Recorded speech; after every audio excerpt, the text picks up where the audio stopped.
All right, here we are. We're going to talk about jumping wide in Olympic weightlifting. Most of the time we see this in power variations, but we do see it sometimes when we do just a clean or a snatch. We end up in that squat and people go crazy wide. So we're going to talk about some steps you can do to help correct it. Now, this is a little bit hard because you have to be really intentional. It's not just something you can shut off your brain and work on. You have to be intentional and you have to change some of the things you're doing in your regular training. So first off, if you're jumping wide, stop counting it. Number two, if you're jumping wide, drop the weight down until you actually have your feet land in the right position. Because as soon as we go heavy and we start building in the neural pathways to jump wide every time we get heavy, it's a lot harder to undo it.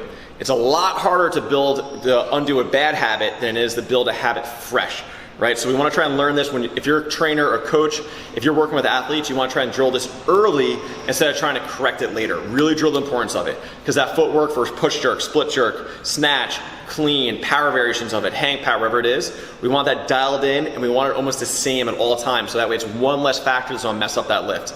So right now if you look down the floor, we drew some chalk lines on the floor. Now if you're not a trainer, if you're an athlete at a gym, especially at a CrossFit gym, make sure you're allowed to do this before you do it. We actually don't like people drawing on the ground in chalk.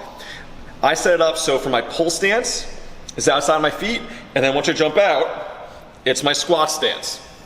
And literally what we have people do to undo this is during their warm-ups, on their own, wherever it is, between some heavy lifts you're doing that day, we just drill it. And you first drill by looking down at the ground. Okay, good. Drilled again. Once you're able to do that 10 reps in a row without missing the lines, now I'm not gonna look, and that's gonna change things because now I'm not gonna have that visual to see whether or not my feet are okay. So here I am. Hey, pretty good. Do it again. And I'm gonna try 10 reps.